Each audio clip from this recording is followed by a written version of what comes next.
Hey guys, welcome back to another video. I thought it'd be cool to show you around one of Cyberfort's nuclear bunker data centers. This was a former radar station back in the Cold War. This purpose of this facility was to scour the skies for any enemy planes coming over the channel. 100 feet underground. We've invested millions of pounds in power infrastructure, cooling and internet connectivity to really create one of the most secure data centers in the country. So we'll walk you through now and we'll take a look round.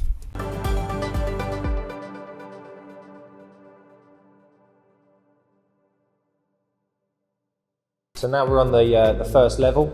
I'd like to sort of talk you through some of the physical attributes this facility has. So the external walls are 3 meters thick, the internal walls are 1 meter thick, and in between those walls there's a rubber strip. And basically the design of the building was to be able to withstand a 22 kiloton thermonuclear blast. So that rubber strip was effectively absorbed the impact, so the inner walls remained stable. So this area here, we lower the customer's equipment down on the 5-ton hoist, and then this area will be where we would distribute the customer's equipment to the desired location within the data center. Just to get to this point alone, you've gone through multiple access control systems, and you've passed around 6 or 7 CCTV cameras. So here we have our internal 5-ton blast door that essentially protects the inner perimeter of our data center. This was our decontamination zone back in the Cold War. So these doors were manned 24/7, 365 by military operators. You would walk through that door there into the room behind this wall, and you would essentially be cleansed of any nuclear activity. You'd walk through the door and then you would be inside the facility itself. These doors would be closed shut, airtight gas doors. Air would be pushed out, creating a positive pressured zone so the guys could actually operate inside the facility itself. So this is what the facility was actually built for. You can see here the Plessy terminals. So these were key infrastructure and formed part of the UK air defence network. And these are the bits of kit that the guys would use to create a 4-minute warning to lock down the country if they saw any enemy planes on the screen. But what's actually interesting is where it's positioned. So it's actually in a cove or a runoff, is what we call on our corridors. So this is a 90-degree angle, and you'll notice that throughout the facility itself. But what this area here is basically designed for blast dissipation. So if the blast was to come through, it would hit that wall and it just wouldn't carry on through the facility itself. Here we find ourselves next to the 2-ton hoist on the upper ops of the facility. We will be going down to the lower operation, but just wanted to give you a sense of scale really. So this is the opening to our Faraday cage. So this was actually designed to prevent any electromagnetic pulse if there was ever to be a nuclear blast that went off. But this also prevents any electronic eavesdropping. So all of our customers' data resides inside this Faraday cage. So now we find ourselves on one of our many data halls.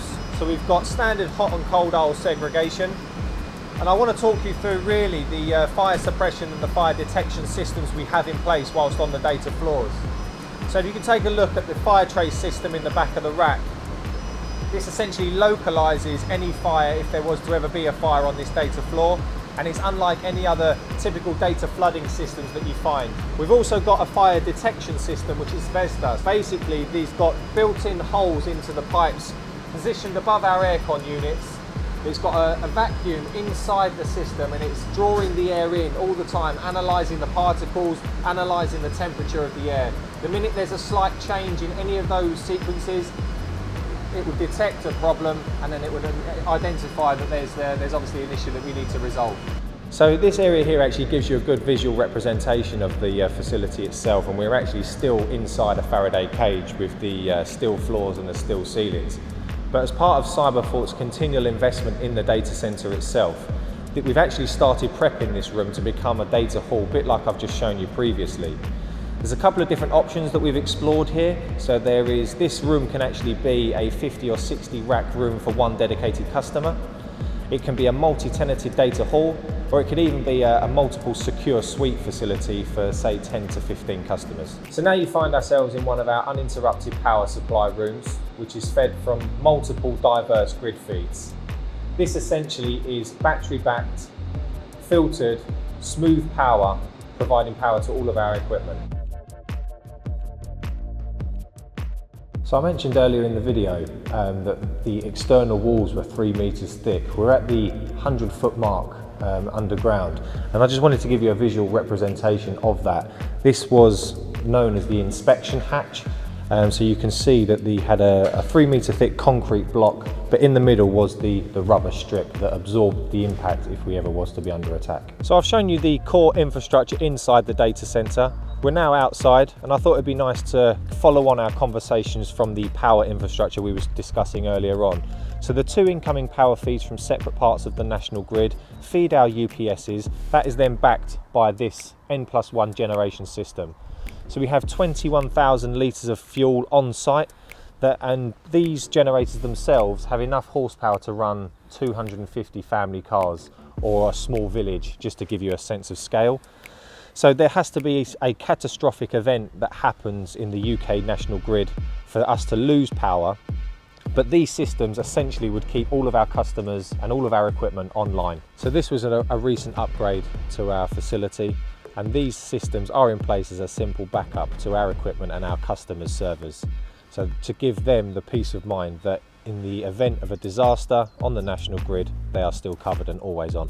So I've shown you the nuclear bunker, the data center. I've taken you a tour around all the power infrastructure, all the investment that we've made. If you enjoyed the video, please give us a like.